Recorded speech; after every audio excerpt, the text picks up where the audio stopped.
دیجئے زکات, کیونکہ جو اپنے رشتہ داروں کو زکات دیتا ہے, صدقہ کرتا ہے, اس کو ڈبل ثواب ملتا ہے, ایک صدقہ دینے کا, ایک صلہ رحمی کرنے کا. اور پھر آپ کے غریب رشتہ داروں سے بعد زکات بچ جائے تو پھر میری گزارش ہے کہ دعوت اسلام کتنے بڑے پیمانے پر دنیا میں کام کر رہی ہے, تو اپنی زکات کا اپنا حصہ جو ہے اس میں ضرور عطا فرمائیں. اللہ کریم ہم سب کا جمع ہونا اپنی بارگاہ میں قبول فرمائے, آمین بجاہ النبی الامین صلی اللہ تعالی علیہ وسلم. سورہ کوثر. سورہ کوثر کا تعارف, مقام نزول. علامہ علی بن محمد خازن رحمت اللہ تعالی علیہ فرماتے ہیں سورہ کوثر جمہور مفسرین کے نزدیک مکیہ ہے اور بعض مفسرین کے نزدیک مدنیہ ہے. آیات, کلمات اور حروف کی تعداد, اس سورت میں 1 رکوع, 3 آیتیں, 10 کلمے اور 42 حروف ہیں. کوثر نام رکھنے کی وجہ, کوثر سے دنیا اور آخرت کی بے شمار خوبیاں مراد ہیں اور جنت کی ایک نہر کا نام بھی کوثر ہے. اس سورت کی پہلی آیت میں یہ لفظ موجود ہے, اس مناسبت سے اسے سورہ کوثر کہتے ہیں. سورہ کوثر کے مضامین. اس سورت کا مرکزی مضمون یہ ہے کہ اس میں اللہ تعالیٰ نے اپنے حبیب صلی اللہ تعالی علیہ وآلہ وسلم کی مدحت بیان فرمائی ہے اور اس میں یہ مضامین بیان ہوئے ہیں. نمبر 1, اس کی پہلی آیت میں اللہ تعالیٰ کے اس فضل و احسان کا بیان ہے جو اس نے اپنے حبیب صلی اللہ تعالی علیہ وسلم پر فرمایا. نمبر 2, دوسری آیت میں نبی کریم صلی اللہ تعالی علیہ وسلم سے فرمایا گیا کہ اللہ تعالیٰ کے فضل و احسان کے شکریے میں نماز پڑھتے رہیں اور قربانی کریں. نمبر 3, تیسری آیت میں فرمایا گیا کہ جو اللہ تعالیٰ کے حبیب صلی اللہ تعالی علیہ وآلہ وسلم کا دشمن ہے وہی ہر خیر سے محروم ہے. سورہ ماعون کے ساتھ مناسبت. سورہ کوثر کی اپنے سے ما قبل سورت ماعون کے ساتھ مناسبت یہ ہے کہ سورہ ماعون میں کافروں اور منافقوں کی جو صفات بیان کی گئیں ان کے مقابلے میں سید المرسلین صلی اللہ تعالی علیہ وآلہ وسلم کے اوصاف سورہ کوثر میں بیان کیے گئے. بسم اللہ الرحمن الرحیم. ترجمہ, اللہ کے نام سے شروع جو نہایت مہربان رحمت والا ہے. انا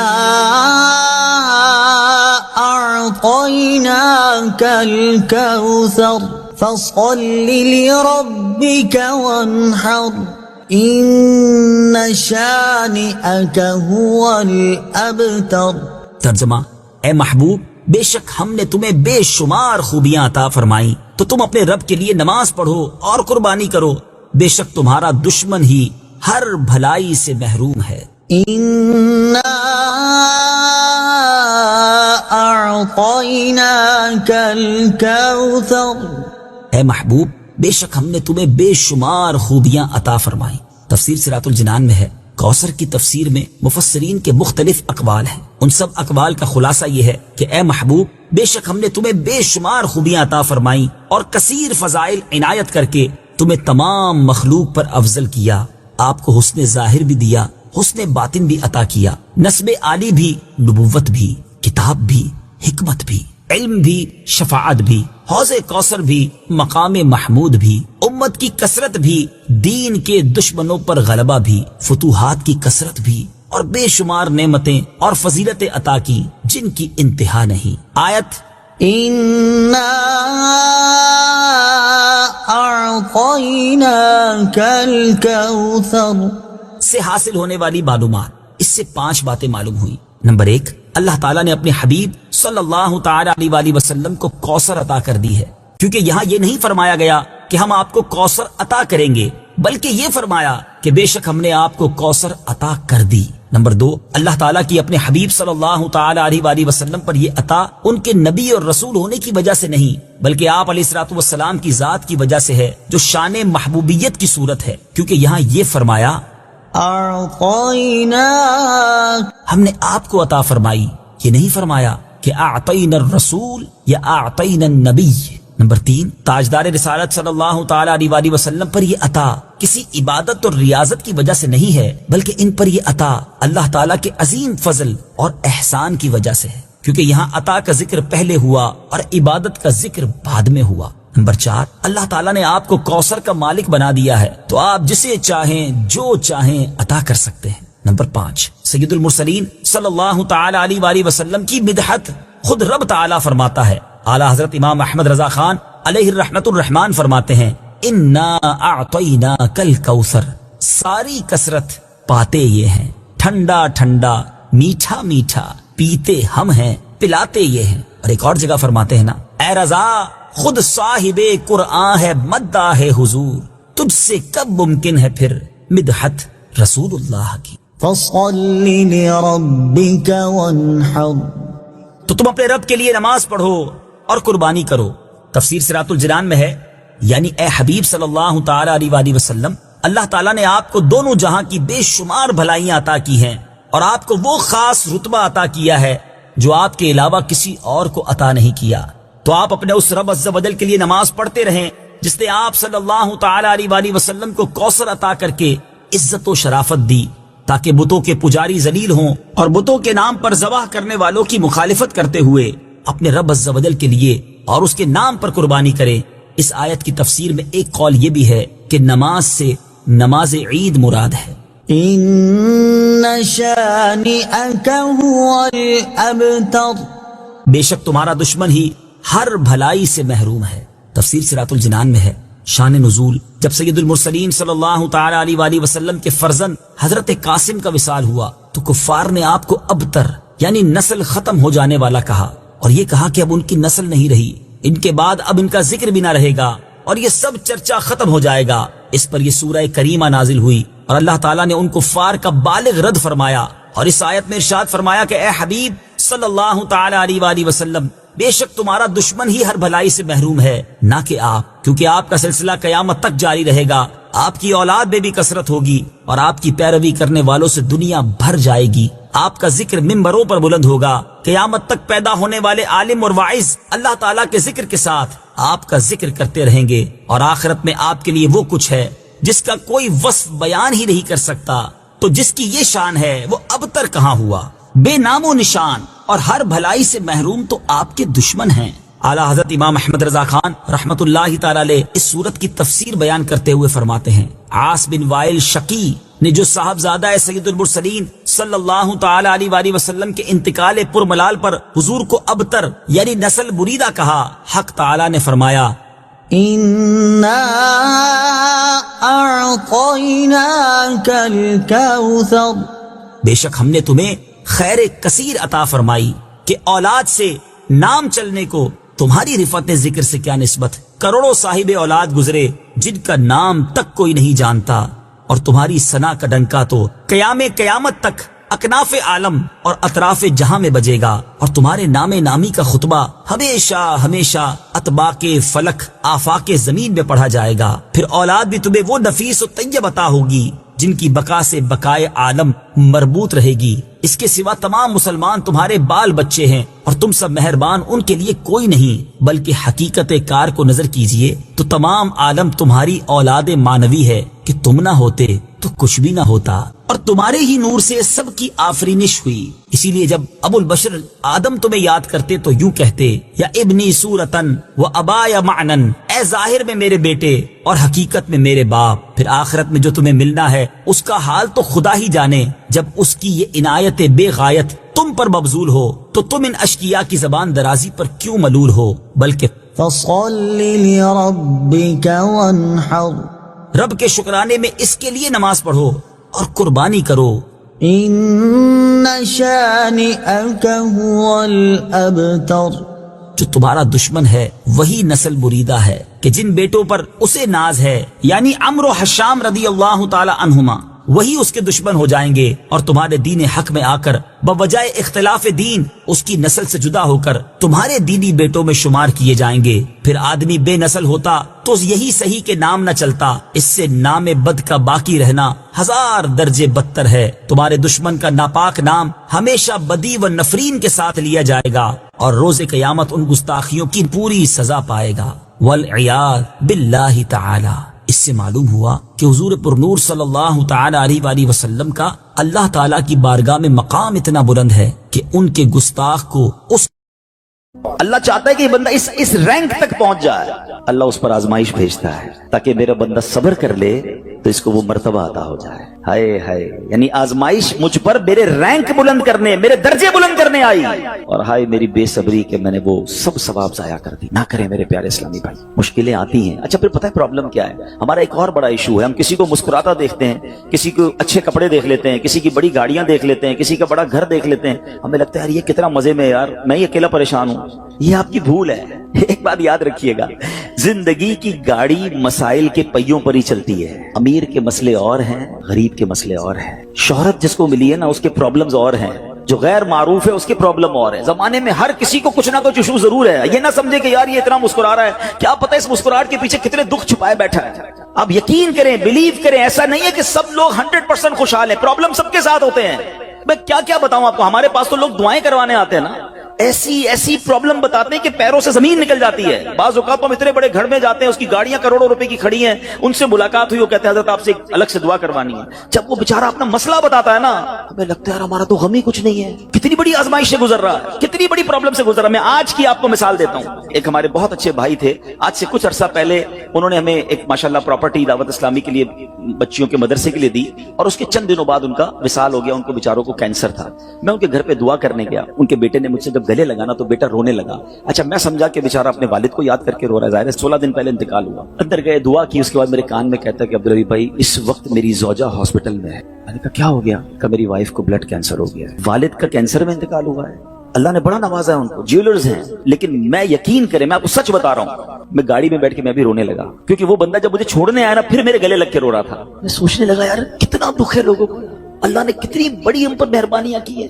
اگر مجھے کوئی بڑی بیماری نہیں ہے, میرے بچے میرے ساتھ ہیں, میری فیملی میرے ساتھ ہے, نہیں چاہیے یار دنیا کے سارے اللہ تللے, نہ ملے اتنی ساری لگژریز. صحت سے بڑھ کے کچھ نہیں ہے, مگر ہمیں اس کی قدر ہی نہیں ہے, ہمیں اس کی کوئی اہمیت کا اندازہ ہی نہیں. پوچھو ان سے, کروڑوں روپے ہیں مگر علاج نہیں ہو پا رہا. ڈاکٹر بعض اوقات مایوس کر دیتے ہیں. کتنا تکلیف میں ہیں لوگ, اور ہم ہیں کہ چھوٹی چھوٹی باتوں پر بے صبری. صبر تو کریں, اللہ کی رضا پر راضی تو رہیں. میں نے آپ کو خاندان نبوت کا واقعہ سنایا. ارے کھانے کو کچھ نہیں ہے. کاش یہ بات ہمیں سمجھ آ جائے اور ہم ہر حال میں اللہ کا شکر ادا کرنے والے بن جائیں. اور ایک اور میں آپ کو بات بتاؤں, ہم جو دنیا والوں کو بتاتے ہیں نا, ہوتا کچھ نہیں ہے اس سے. مت بتایا کرو دنیا والوں کو, صحیح بتاتا ہوں, مت بتایا کرو. اپنے غم مت بتایا کرو, ثواب بھی چلا جاتا ہے. اور بعض اوقات یہ دنیا والے نا ہمارا مذاق بھی اڑاتے ہیں. ہم جب کسی کو اپنا پرابلم بتاتے ہیں نا, ہمارے سامنے تو بڑے اچھے بنتے ہیں کہ اچھا ٹھیک ہے میں کرتا ہوں کچھ. بعد میں جا کے دنیا میں باتیں کرتے ہیں, آیا تھا میرے پاس, اس کا یہ مسئلہ ہے, ہاں باتیں بڑی کرتا ہے, بڑی پرابلم میں ہے. کیوں بتاؤں میں دنیا والوں کو؟ نعت کا شعر ہے نا, کسی کا احسان کیوں اٹھائیں, کسی کو حالات کیوں بتائیں. کیوں بتاؤں میں دنیا والوں کو مجھے کیا غم ہے نا. میرے آقا سلامت رہے ہیں, اللہ کے حبیب علیہ الصلوۃ والسلام ہیں, اور رب عز و جل کی بارگاہ ہے, میں ادھر عرض کروں نا. کسی کا احسان کیوں اٹھائیں, کسی کو حالات کیوں بتائیں.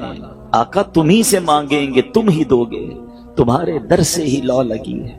ہاں, اللہ رسول کی بارگاہ میں عرض کیا, ادھر آنسو بہاؤ, نہ بتاؤ دنیا والوں کو. ایک اور کمال کا شعر ہے کہ دنیا والے تو درد دیتے, دنیا والے تو درد دیتے ہیں, زخمی دل کی دوا مدینہ ہے. تو جب دنیا والوں نے کوئی ہمارا بھلا کرنا بھی نہیں, نہ ان کے ہاتھ میں ہے.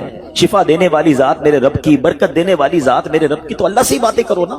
تو آج سے یہ ذہن بنا لے میرے پیارے اسلامی بھائی, مشکل آنی ہے تو صبر کے ساتھ وہ وقت گزارنا ہے, اللہ کی رضا پر راضی رہنا ہے. وہ بڑا کریم ہے, وہ اپنے غیب کے خزانوں سے آپ کو عطا فرمائے.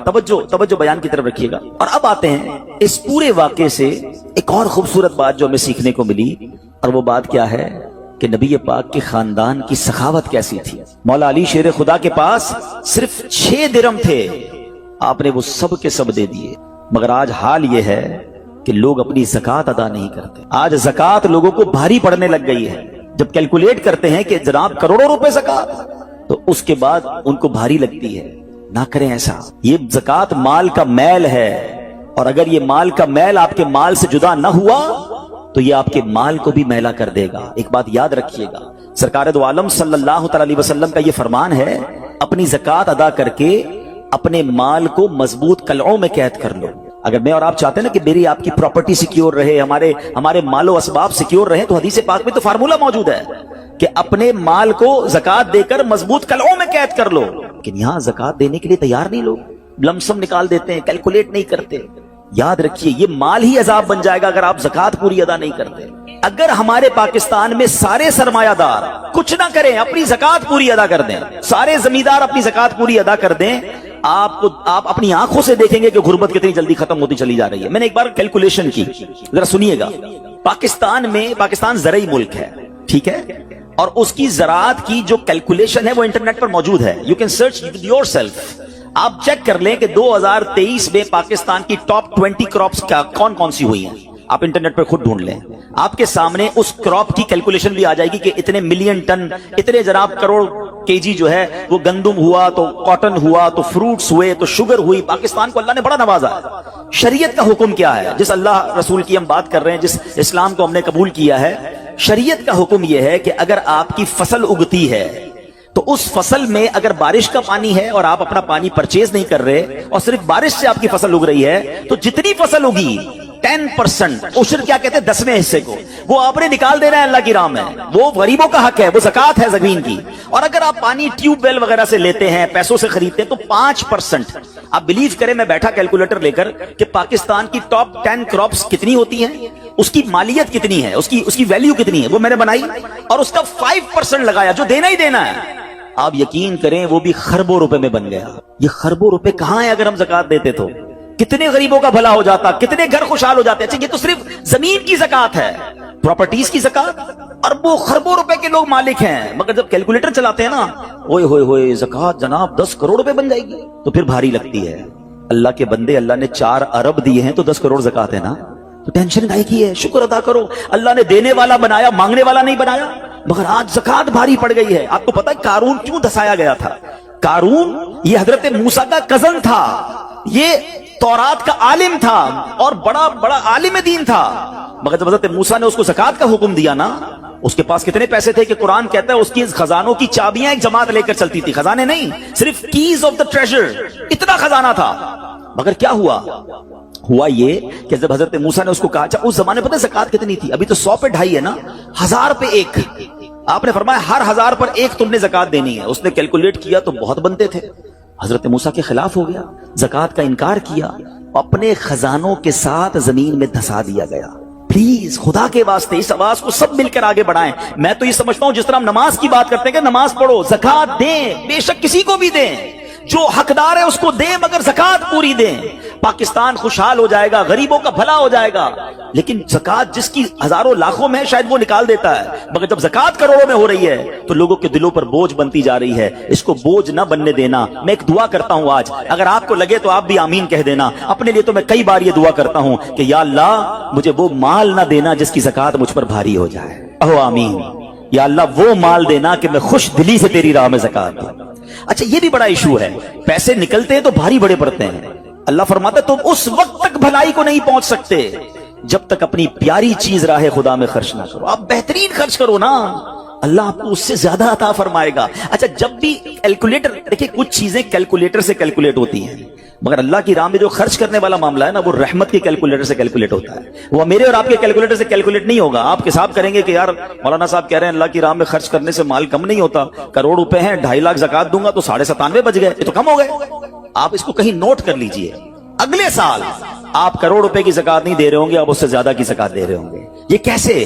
جو بھی زکات دیتا ہے آپ اس کو پوچھ لیجئے, ہر سال اس کی زکات بڑھتی ہے. کیوں بڑھتی ہے بھائی؟ زکات تو پیسے کم ہونے چاہیے تھے. نہیں جناب, یہ میرے نبی علیہ الصلوۃ والسلام کا وعدہ ہے. ویسے تو میرے آقا جو فرمائے حق ہے, مگر اس حدیث میں اللہ کے رسول علیہ الصلوۃ والسلام نے قسم اٹھائی. آپ فرماتے ہیں میں قسم کھا کر کہتا ہوں اللہ کی راہ میں خرچ کرنے سے مال کم نہیں ہوتا. پھر تو لاک کر دو نا, پھر تو سمجھ جاؤ کہ جب نبی پاک قسم اٹھا کر فرما رہے ہیں. اچھا پھر آپ سب کو دیکھ لیں, جو بانٹ رہا ہے نا ہم ہر سال اس کا بڑھتے ہوئے دیکھ رہے ہیں, کم نہیں ہوتا. یہ بے وقوفی ہے جو یہ سوچتا ہے کہ یار دے دوں گا تو کم ہو جائے گا. نہیں. اور پھر میں آخری بات کر دوں اپنے بیان میں, جو ایک اور ایشو جو بہت بڑا ہم دیکھتے ہیں, ایک تو زکات پوری دینی ہے اور انجوائے کر کے دینی ہے, خوش دلی سے دینی ہے, مزے لے کر دینی. یہ نہیں کہ دل پر بوجھ, یار کیا کروں 1 سال ہو گیا اب تو زکات دینی پڑے گی. نہیں, یہ نہیں. دو اور انجوائے کرو, اللہ کی راہ میں خوش دلی سے دو. ایک واقعہ سن لیں, بات اور کلیریفائی ہو جائے گی. حضرت ابو جعفر اپنے زمانے کے بڑے ابدال ہیں. ان کے گھر میں ایک فقیر آیا تو انہوں نے اپنی زوجہ کو کہا کہ اپنے پاس کیا ہے دینے کے لیے؟ کہ حضور صرف 4 انڈے ہیں گھر میں, nothing else, 4 eggs only. کہا یہ چاروں ہی دے دو. ایمان اور عقیدہ اور بلیف دیکھیں, چاروں دے دو. چاروں دے دیے. تھوڑی دیر بعد دروازے پر دستک ہوئی, دیکھا تو ایک بندہ ٹوکری لے کر آیا. کہا کیا ہے؟ بیگم سے پوچھا. کہا آپ کے دوست نے انڈے بھجوائے ہیں. کہ کتنے آئے ہیں؟ کہا صاحب ذرا سنیے گا, کتنے آئے؟ تو کہا کہ 30 آئے ہیں. 30 کس حساب سے آئے؟ ہم نے تو 4 دیے تھے نا. اب ایمان, ان کا عقیدہ اور ان کا بلیف دیکھے, کیا 4 دیے تو 40 آنے چاہیے تھے. ایک کا 10 اللہ کا وعدہ ہے نا. تو کہا حضور آئے تو 40 ہیں مگر 10 انڈے ٹوٹے ہوئے ہیں. تو آپ نے اپنی زوجہ سے پوچھا کہ سچ بتاؤ جو تم نے 4 دیے تھے اس کی کنڈیشن کیا تھی؟ کہ حضور بات یہ جب میں نے 4 دیے تھے نا اس میں بھی 3 ثابت تھے، ایک ٹوٹا ہوا ہی تھا. یہ فارمولا آج یاد کر لو، پورے دو گے پورے ملیں گے، ٹوٹے دو گے ٹوٹے ملیں گے. اب آپ چیک کیجئے کہ جب اللہ کی راہ میں خرچ کرنے کی باری آتی ہے، میں اپنا مال دل سے نکلتے ہوئے دکھ ہو رہا ہے یا خوشی ہو رہی ہے، بہترین دے رہا ہوں یا بچانے کی کوشش کر رہا ہوں. ہمیشہ یاد رکھیں ہم اللہ کی راہ میں خرچ کرتے ہیں، ہمارے پیسے نہیں پہنچتے وہاں پر، وہاں نیت پہنچتی ہے.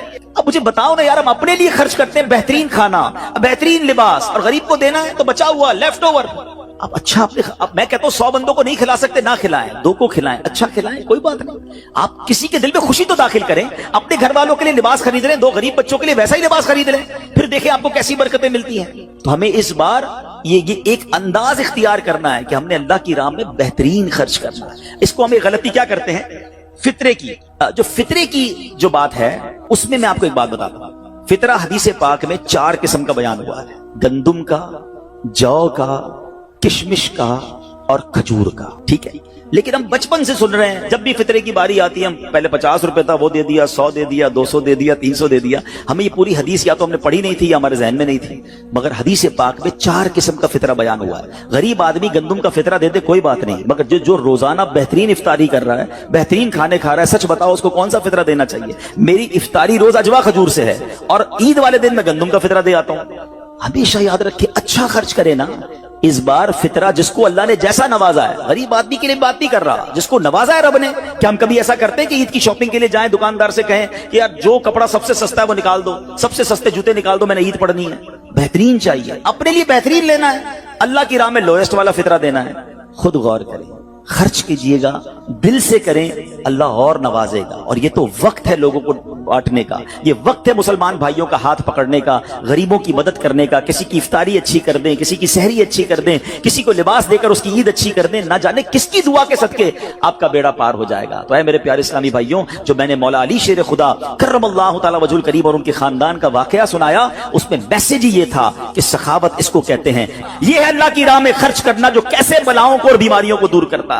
مگر آج حال یہ ہے، یقین جانے دکھ ہوتا ہے جب ہم ملتے ہیں لوگوں سے، ان کی ویلتھ پتہ ہوتی ہے مگر زکات پوری دینے کے لیے کوئی تیار نہیں ہے. خدا رسول کے واسطے آپ بھی اور یہ پیغام کو عام کریں. میں نہیں کہتا آپ دعوت اسلامی کو دیں کہ زکات تو پوری دو یار، یہ وہ مال ہے جو آپ مارے جاؤ گے، یہ مال آپ کے لیے عذاب کا باعث بن جائے گا. اور واللہ میں 2-4 دن پہلے ایک بزنس مین کے پاس گیا. بعض اوقات ہمیں بزنس مین بھی سکھا رہے ہوتے ہیں. کیا کمال کی اس نے مجھے بات کہی. وہ کہتا ہے عبدالحبیب بھائی میرا یہ پیغام ذرا بزنس کمیونٹی تک پہنچائیے گا کہ جو زکات نہیں دیتے نا اور جو خرچ نہیں کرتے ان کو پتہ ہی نہیں ہے وہ کتنا بڑا لاس کر رہے ہیں. جب سے میں نے بانٹنا شروع کیا ہے میرے مال میں ایسے برکت آئی ہے، میں خود حیران ہوں. میرے سامنے ڈیل ہوتی تھی وہ مجھے نظر نہیں آتی تھی، میں ادھر اللہ کی راہ میں صدقہ کرتا ہوں، ایسا لگتا ہے آنکھوں سے پردہ اٹھتا ہے، میرا کام ہو جاتا ہے. تو ان کو بتائیے آپ اپنا خود نقصان کر رہے ہیں اللہ کی راہ میں خرچ نہ کر کے. تو یہ ڈیوٹی ہے. بچپن سے سنا تھا اسلام کے 5 پلر ہیں، توحید، روزہ، نماز، حج اور زکات. ہم زکات کو تو ایسے اگنور کر بیٹھے ہیں کہ جناب دے دی اپنی مرضی سے، کوئی 5 لاکھ دیتا ہے، کوئی 10 لاکھ دیتا ہے. زکات کس کو جاری ہے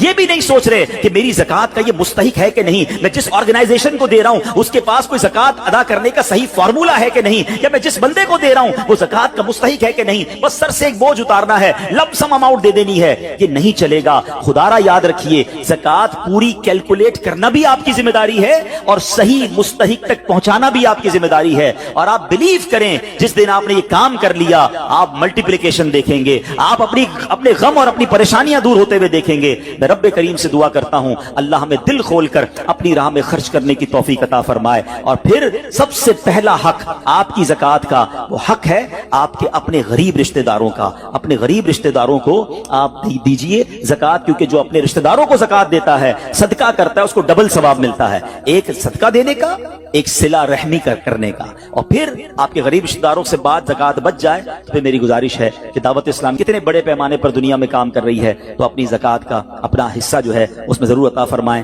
اللہ کریم ہم سب کا جمع ہونا اپنی بارگاہ میں قبول فرمائے. آمین بجاہ النبی الامین صلی اللہ تعالی علیہ وسلم. سورہ کوثر. سورہ کوثر کا تعارف، مقام نزول.